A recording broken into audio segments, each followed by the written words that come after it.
so's story takes place in 2007. It was and still is the only paranormal experience I have ever had. I was working at a TV station in a small town. I'm not going to say which one, but you may be able to figure it out with the details I provide. Don't really give a fuck if you want to try figure it out. I was working as master control operator on the late shift. The station I worked in was creepy as fuck for a couple of reasons. Firstly, the building was old as hell, a lot of the structure of the building used for storage, and the area where the transmitter was just in absolute horrible condition. Cracks in the walls, broken lights, exposed wiring, etc. In retrospect, it was probably actually pretty dangerous. The other reason this building was so creepy was that at one point in the 70s, it fucking burned down, and it was rumored that several people died in the fire. I have never been able to confirm this, though I have been told specific names of the deceased. Being the cheap bastards the family that owned the place were, instead of rebuilding all of the building, they kept the part of the thing that stayed up and rebuilt a new part onto the remaining standing part. When I worked there, the original part of the building was now entirely condemned and all but falling down. There were 2 floors of the original building. A huge room that used to be a bowling alley, and an upstairs part that was used entirely for storage of old files and records. Now, I don't exactly why there was a bowling alley as part of the old TV station, but I also know that they used to do a local wrestling show there as well. I guess TV stations just did weird shit in the 70s. Anyway, this condemned portion of the building was the creepiest part of it. The bowling alley was frozen in time. Covered in dust, everything still there. Fuck, I even found old scorecards in show cubbies when I went exploring in there on nights and weekends. The bowling alley is completely cut off from power. It had no light except for sunlight through dusty windows and cracks in the wall. At night, a flashlight was the only light in the pitch-black ass area. It was creepy. The only noises heard in there were sounds of dripping water. It's worth mentioning that it was pretty much an unspoken rule that everyone that we weren't supposed to go in there. The only 2 doors to access it were behind the front desk and through a locked door in the copy room. I was like 18 at the time. I didn't give a fuck. I went back there when I was alone or when the skeleton crew was working. Sometimes me and some production and news people would go back there and explore. Like I said, the place was frozen in time. Upstairs, along with files, we found boxes of old records, like music records, Michael Jackson LPs and such stuff that might have been worth some money. There were plenty of reasons to take people exploring over there. So, that's some history. On to the experience. I was working the sign-off shift one night as usual. The usual procedure was that at midnight, everyone except Master Control fucked off. Production, the remaining engineer, the news people all left around midnight. I was generally alone in the building until 2 to 3 a.m. until the station signed off. On this particular night, my buddy came up to the station to hang out with me. We'll call him Dan for convenience sake. I had people come chill up there pretty often. Friends liked checking out the station, and there wasn't shit to do but kill time. So it's about midnight and me and Dan are chilling watching whatever stupid shit was on air at the time, Bones or Family Feud or something gay. I start telling him about the bowling alley. I hype some shit up about how the people that died in the fire haunt that area and decide we can go ghost hunting.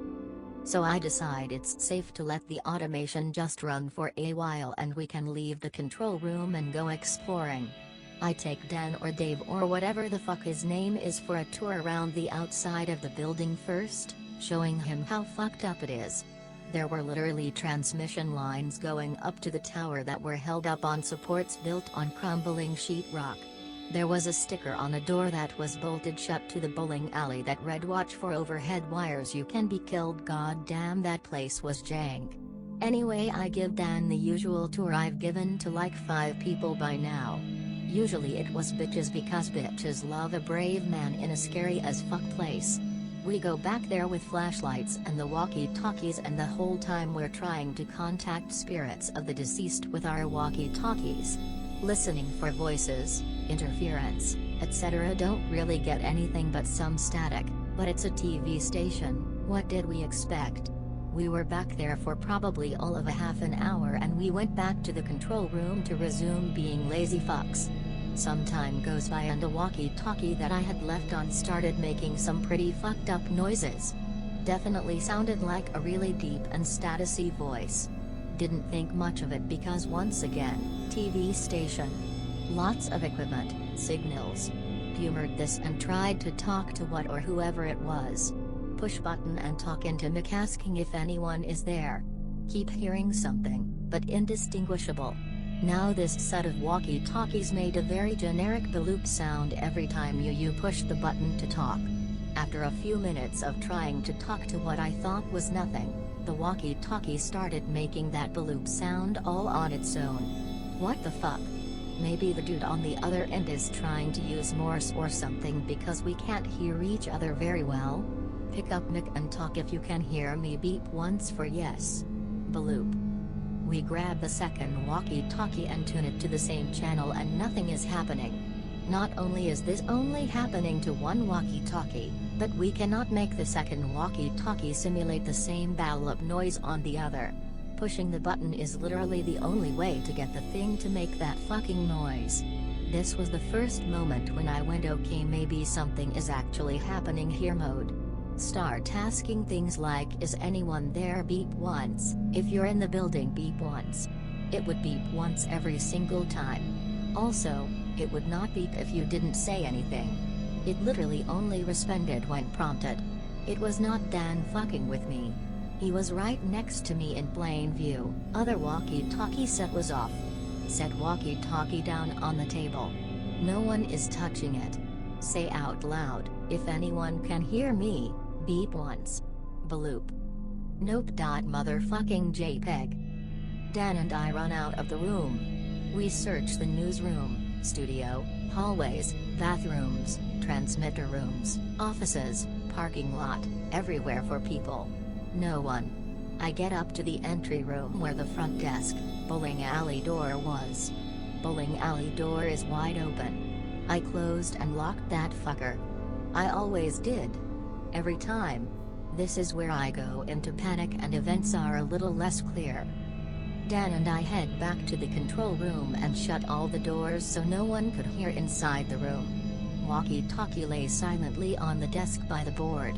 Ask again if it's in there. Bloop. Ask if I can see me. Bloop. Decide that maybe someone could still be tricking me and is listening in on me somehow.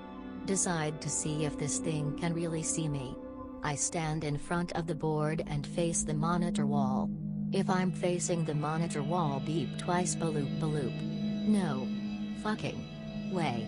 This was the first time the thing had beeped twice. I turn 180 degrees. If I'm facing the monitor wall, beep twice. If I'm facing the racks, beep once. Bloop. I didn't believe it. I tested it again and again and again. Turning to different orientations and asking for different numbers of beeps. It got it right. Every single time. I'm panicked. It's now 2:20 a.m. and I haven't logged break times in over an hour.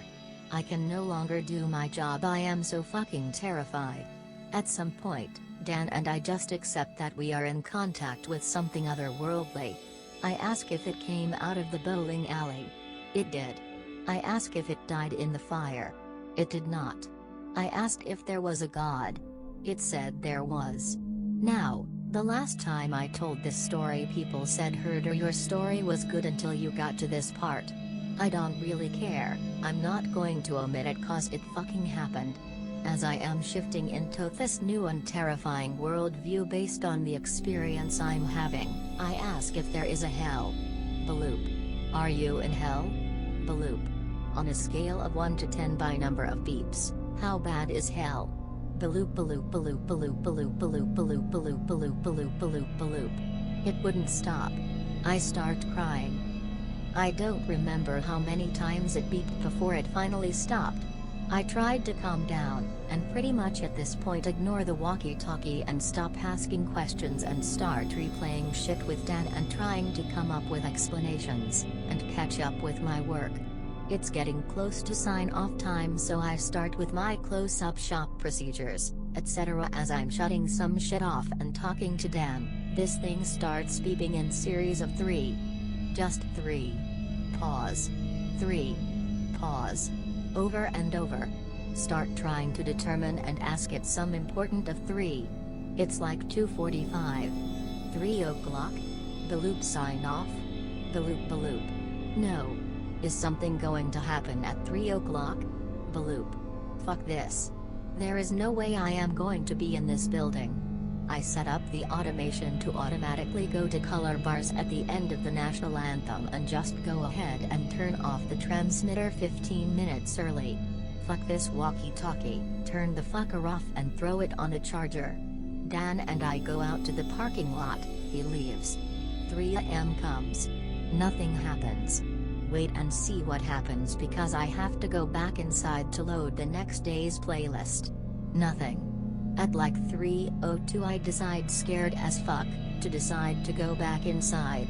As I'm walking back towards the door, I hit the deck after I heard an ear-shattering clank, wobble wobble kaboom, and the sound of something electrical shorting out.